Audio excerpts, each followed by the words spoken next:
મિત્રો, ક્ષમા એ નબળાઈ નથી, પરંતુ માનવીની મહાનતા અને આધ્યાત્મિક શક્તિનું પ્રતીક છે. જો કે આચાર્ય ચાણક્ય કહે કે દરેકને માફ કરવું એ સમજદારી નથી, કારણ કે કેટલાક લોકો આપણો વિશ્વાસ તોડી નાખે છે. કોને માફ કરવો જોઈએ અને કોને નહીં તે સમજવું ખૂબ મહત્વપૂર્ણ છે. ઘણીવાર ક્ષમા કરવાનો અર્થ બીજાને સજા કરવાનો નથી, પરંતુ તમારા પોતાના આત્માને સજા કરવાનો છે. આચાર્ય ચાણક્યે સ્પષ્ટપણે કહ્યું હતું કે ફક્ત તેમને જ માફ કરો જેઓ પોતાની ભૂલો સ્વીકારે છે, પરંતુ તેમને નહીં જેઓ ભૂલ કરવી એ પોતાનો અધિકાર માને છે. તેથી જો તમે વારંવાર બીજાના વર્તનથી ભાંગી પડ્યા છો અથવા દુઃખી થયા છો, તો આ એ સમજવાનો સમય છે કે તમારે કોને અને ક્યારે માફ ન કરવો જોઈએ, ભલે ગમે તેટલા મુશ્કેલ સંજોગો હોય. ક્ષમાનો દુરુપયોગ વ્યક્તિને તેની સૌથી મોટી મૂર્ખાઈ તરફ દોરી શકે છે. આવા લોકો સમાજમાં તણાવ અને નફરત ફેલાવે છે. આ એવા લોકો છે જે નાના સ્વાર્થ કે ઈર્ષ્યાથી બીજાને ગેરમાર્ગે દોરે છે અને તમને નકારાત્મક દ્રષ્ટિકોણથી રજૂ કરે છે. તેઓ પડોશીઓ વચ્ચે અફવાઓ ફેલાવે છે અને કહે છે કે જુઓ, આ વ્યક્તિ આવું કરે છે. ધીમે ધીમે તમારો વિશ્વાસ ઓછો થવા લાગે છે અને લોકો તમારા વિશે નકારાત્મક અભિપ્રાયો બાંધવા લાગે છે. સગા સંબંધીઓ સાથે પણ આવું જ થાય છે. ક્યારેક ઈર્ષ્યા કે અણગમાને કારણે કોઈ સંબંધી પરિવારના અન્ય સભ્યોને તમારી વિરુદ્ધ થવા માટે ઉશ્કેરે છે. તેઓ તમારા સારા ઈરાદાઓને પણ ખોટી રીતે રજૂ કરે છે. તો મિત્રો, આજે હું તમને ચાણક્યની 8 સૌથી ખતરનાક ચાલ જણાવવા જઈ રહ્યો છું જે તમારા દુશ્મનોને માનસિક રીતે ઘૂંટણીએ લાવી દેશે. નંબર 1, પોતાની જીભ પર તાળું લગાવો. ખામોશી એ જ હથિયાર છે. ચાણક્ય નીતિનો પહેલો અને સૌથી મહત્વનો નિયમ કહે છે કે તમારો અસલી દુશ્મન એ છે જે તમારી હાર પર સૌથી વધુ હસે છે, પરંતુ તમારી સામે ખોટી સહાનુભૂતિનો નાટક કરે છે. આ એવા લોકો છે જે તમારા દરેક રહસ્યો જાણવા માંગે છે અને તમારી સાથે બેસીને જ તમારી જડો કાપી રહ્યા છે.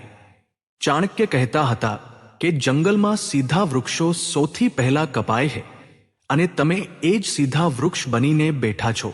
તમે તમારી નબળાઈઓ, તમારો ડર અને તમારા સિક્રેટ્સ એવા લોકોને જણાવી દીધા છે જે તક મળતા જ આ માહિતીનો ઉપયોગ તમારી સામે સૌથી મોટા હથિયાર તરીકે કરશે.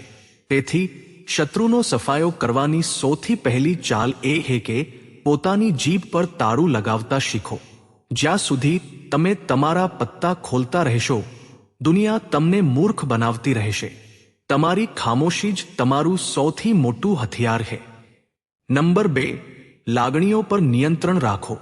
જે માણસ તમારી લાગણીઓ સાથે રમી રહ્યો છે, જે તમને વારંવાર નીચા દેખાડવાનો પ્રયાસ કરે છે, તેને ક્યારેય એ ન દેખાડો કે તમને તેની વાતોથી દુઃખ થઈ રહ્યું છે. જે દિવસે તમારા દુશ્મનને ખબર પડી ગઈ કે તે તમને ઇમોશનલી કંટ્રોલ કરી શકે છે, સમજી લો કે તેણે તમને માનસિક રીતે ગુલામ બનાવી લીધા છે. તમારે પથ્થર બનવું પડશે.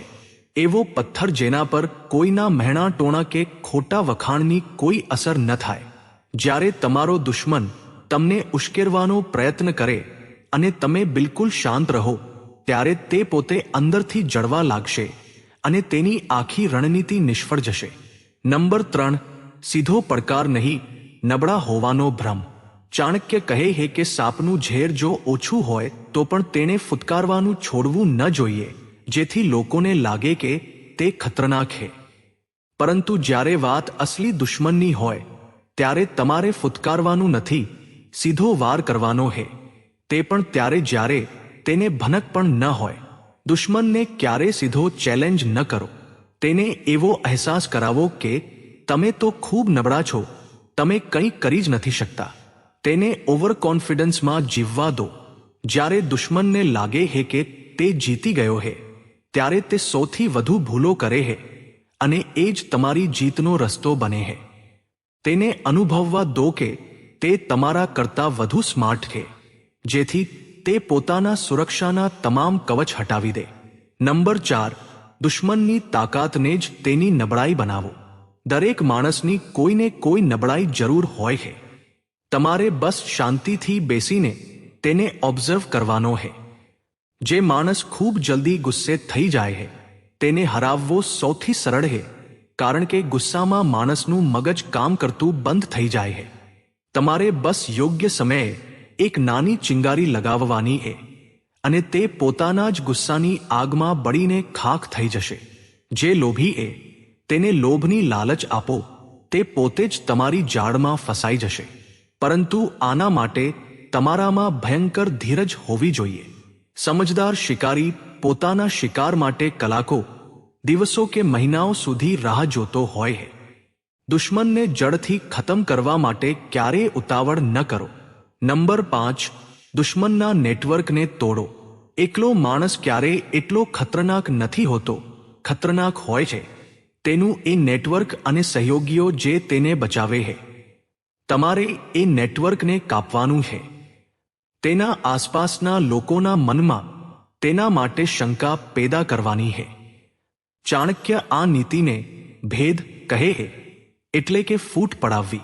તેના એવા મિત્રો કે સગા સંબંધીઓને શોધો જે અંદરથી તેનાથી નારાજ છે કે બળે છે. તેમની સામે ખૂબ ચાલાકીથી એવી વાતો કરો જેથી તેમને લાગે કે તમારો દુશ્મન તેમનો ઉપયોગ કરી રહ્યો છે. જ્યારે તેના પોતાના જ લોકો તેના પર શંકા કરવા લાગશે ત્યારે તેનું અડધું સામ્રાજ્ય એમ જ તૂટી પડશે. તે અંદરોઅંદરની લડાઈમાં એટલો ગૂંચવાઈ જશે કે તેનું ધ્યાન તમારા પરથી સંપૂર્ણપણે હટી જશે. નંબર 6, ખોટા સમર્પણનો ભ્રમ. જ્યારે તે પોતાના જ લોકો સાથે લડીને માનસિક રીતે તૂટી જાય ત્યારે તમારે ખોટા સમર્પણનો ભ્રમ પેદા કરવાનો છે. એટલે કે તેને એવું અનુભવવા દો કે તમે હાર માની લીધી છે અને હવે તમે બેબસ છો. જ્યારે દુશ્મન પોતાની જીતના નશામાં આંધળો થઈ જશે ત્યારે તે લાપરવાહ બની જશે. એક ભૂખ્યો સિંહ જ્યારે શિકાર કરવા નીકળે છે ત્યારે તે ગર્જના નથી કરતો, પરંતુ ઘાસની પાછળ છુપાઈને યોગ્ય સમયની રાહ જુએ છે. કોઈ તમને કાયર કહે કે નબળા સમજે તેનાથી કોઈ ફરક ન પડવો જોઈએ. તમારી ખામોશી એ તમારી નબળાઈ નથી, પરંતુ એ ભયંકર તૈયારી છે જે યોગ્ય સમયે તોફાન બનીને ત્રાટકવાની છે. નંબર 7, સંસાધનોનો શાંત વિનાશ. જો કોઈ વૃક્ષને કાપવું હોય તો તેની ડાળીઓ કાપવાથી કોઈ ફાયદો નથી, તેની જડોમાં તેજાબ નાખવો પડે છે. તમારો દુશ્મન જેના દમ પર ઉડી રહ્યો છે, પૈસા, પાવર કે સપોર્ટ, ખૂબ જ ખામોશીથી તેના એ સંસાધનોનો નાશ કરો. તેના મનમાં એક એવો અદૃશ્ય ડર પેદા કરો કે તેને લાગે કે તેના કામોમાં અચાનક અડચણો આવી રહી છે. તે ઓવરથિંકિંગનો શિકાર થઈ જશે. રાતોની ઊંઘ હરામ થઈ જશે. યાદ કરો, ચાણક્યએ પણ નંદવંશના વિનાશ માટે માત્ર તલવારોનો ઉપયોગ નહોતો કર્યો, પરંતુ અફવાઓ અને મનોવૈજ્ઞાનિક ખોફથી આખી સેનાનું મનોબળ તોડી નાખ્યું હતું. પોતાના મગજને એટલું તેજ અને ક્રૂર બનાવો કે દયા નામની વસ્તુ તમારી આસપાસ પણ ન ભટકે. નંબર 8, સંપૂર્ણ શૂન્યતા અથવા પૂર્ણ તિરસ્કાર. જ્યારે તમારી અગાઉની સાત ચાલથી દુશ્મન સંપૂર્ણપણે બરબાદ થઈને તૂટીને તમારી સામે ઊભો હોય ત્યારે સામાન્ય અને મૂર્ખ માણસ શું કરશે? તે ખુશ થશે, મહેણા મારશે, પોતાનો કોલર ઊંચો કરીને તેને નીચો દેખાડવાનો પ્રયત્ન કરશે. આ સૌથી મોટી ભૂલ છે, કારણ કે જ્યારે તમે કોઈના પર ગુસ્સે થાઓ છો ત્યારે તમે સાબિત કરો છો કે તે માણસ આજે પણ તમારા મગજ પર અસર કરી રહ્યો છે. તમારે તેને એવી રીતે જોવાનો છે જાણે ત્યાં કોઈ ઊભું જ ન હોય, તેનું કોઈ અસ્તિત્વ જ ન હોય. તેને ના તો માફ કરવાનો છે, ના તેના પર ગુસ્સો કરવાનો છે. બસ બરફ જેવી ઠંડી ખામોશી ઓઢી લો. માણસ નફરત, ગુસ્સો અને ગાળો સહન કરી શકે છે, પરંતુ નજરઅંદાજ થવું ક્યારે સહન નથી કરી શકતો. જ્યારે તમે તેને સંપૂર્ણપણે શૂન્ય કરી દેશો ત્યારે તે તમારા એક નાના રિએક્શન માટે તડપશે, અને આ જ અસલી બદલો છે. તમારે તમારી સફળતાનો મહેલ એટલો ઊંચો બનાવવાનો છે કે તમારો દુશ્મન તેને જોતા જોતા જ અંધ થઈ જાય. જ્યારે તમે તમારી મંજિલ પર પહોંચશો ત્યારે નીચે જોશો તો એ દુશ્મન એક નાના કીડા જેવો દેખાશે, જેને કચડવા માટે પણ તમારે તમારા પગ ગંદા કરવાની જરૂર નહીં પડે. કોઈ પણ સંબંધ કે ખોટી સહાનુભૂતિ તમારી પોતાની ઇજ્જત અને અસ્તિત્વથી મોટી નથી હોતી. જે તમારી પીઠ પાછળ તમને નીચા દેખાડવાનો પ્રયત્ન કરે છે, તેને તેની અસલી જગ્યા બતાવવી એ જ તમારો ધર્મ છે. એક એવા સાયલેન્ટ તોફાન બનો કે જેના આવવાની આહટ પણ કોઈને ન થાય, પરંતુ જ્યારે તે આવે ત્યારે બધું જ પોતાની સાથે ઉડાવીને લઈ જાય.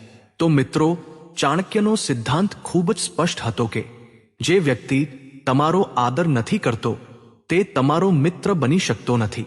કારણ કે સાચા સંબંધો એ છે જે તમને ઉન્નત કરે છે, તમને નમાવે નહીં. જે વ્યક્તિ સતત તમારું અપમાન કરે છે તે ક્યારેય તમારા શ્રેષ્ઠ હિતોને હૃદયમાં રાખી શકતી નથી. કારણ કે જે વ્યક્તિમાં આદરનો અભાવ હોય તેના શબ્દો ક્યારેય સત્યવાદી હોઈ શકતા નથી. તેથી યાદ રાખો, એવી જગ્યાએ રહેવું જ્યાં કોઈ વ્યક્તિ અથવા સંબંધ દ્વારા તમારું સન્માન ન થાય તે આત્મસન્માનનું નુકસાન છે. ક્ષમા એ માનવતા છે, પરંતુ તમારા આત્મસન્માનના ભોગે નહીં. મિત્રો, જે લોકો બીજાના દુઃખને તમાશો માને છે તેઓ માનવતાના પાયાને સમજી શકતા નથી. તેમને માફ કરવા એ તમારા પોતાના માનવીય મૂલ્યો અને આત્મસન્માનની વિરુદ્ધ હશે.